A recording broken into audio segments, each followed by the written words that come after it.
సంక్రాంతి పండుగను ఫ్యాన్స్ గుంటూరు కారంతోనే మొదలు పెట్టబోతున్నారు. ఇప్పటికే 2 రాష్ట్రాల్లోనూ వాళ్ల హడావిడి మొదలైంది. గుంటూరులో జరిగిన ప్రీ రిలీజ్ ఈవెంట్ కు వేలాదిగా తరలివచ్చిన ఫ్యాన్స్ ఈవెంట్ ను పెద్ద సక్సెస్ చేశారు. ఈ సినిమా బ్రేక్ ఈవెన్ 125 కోట్ల రూపాయలుగా ఉంది. ఇప్పటికే మూవీ ఫస్ట్ రివ్యూలు కూడా వచ్చేశాయి. దుబాయ్ సెన్సార్ బోర్డు సభ్యుడు ఉమేర్ సందు గుంటూరు కారం రివ్యూను ట్విట్టర్ లో పోస్ట్ చేశాడు. మహేష్ బాబుతో పాటు ఎంటర్టైన్మెంట్ అధిక మోతాదులో ఉంది. సినిమాలో మాస్ ప్రేక్షకులకు కావాల్సిన మసాలా ఎలిమెంట్స్ పుష్కలంగా ఉన్నాయి. అవి మాస్ పీపుల్ కు బాగా వర్కౌట్ అవుతాయి. రూల్స్ తిరగరాసే సినిమా అవుతుంది అని అతడు అన్నాడు. Hanuman first review. ఈ పెయిడ్ ప్రీమియర్స్ వేయడానికి ముందు ఇండస్ట్రీలోని కొందరి సినీ ప్రముఖులకు హనుమాన్ స్పెషల్ షో వేశారు మేకర్స్.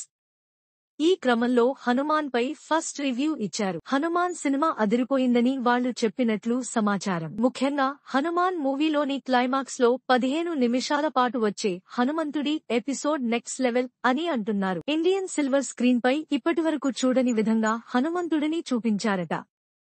Cinematic experience. హనుమాన్ మూవీలో తేజ సజ్జా నటన హైలైట్ అవుతుందని స్పెషల్ షో చూసిన వాళ్లు చెప్పినట్లు ఇంటర్వెల్ తర్వాత బ్రదర్ అండ్ సిస్టర్ రోల్స్ చేసిన తేజ, వరలక్ష్మి, శరత్ కుమార్ ప్రతి ఒక్కరిని కంటతడి పెట్టించేలా ఉందని చెబుతున్నారు. ఇక డైరెక్టర్ ప్రశాంత్ వర్మ టేకింగ్ ప్రతి సీన్లో కనిపించిందని, నిర్మాతల ఖర్చుకు తగిన న్యాయం చేశాడని సమాచారం. విజువల్ ఎఫెక్ట్స్, గ్రాఫిక్స్ ఉన్నతంగా మంచి సినిమాటిక్ ఎక్స్పీరియన్స్ ఇచ్చేలా ఉందని అంటున్నారు. అసలైన రివ్యూ. ఇలా హనుమాన్ స్పెషల్ షో చూసిన సినీ ప్రముఖులు పై విధంగా రివ్యూ ఇచ్చారని తెలుస్తోంది. చూస్తుంటే సంక్రాంతి బరిలో మహేష్ బాబు, వెంకటేష్, నాగార్జునతో పోటీకి దిగిన హనుమాన్ మూవీ ఖచ్చితంగా విజయం సాధిస్తుందని విశ్లేషకులు అంచనా వేస్తున్నారు. అయితే సినిమా విడుదలయ్యాక హనుమాన్ పై ప్రేక్షకులు అసలైన రివ్యూ తెలియాల్సి ఉంది.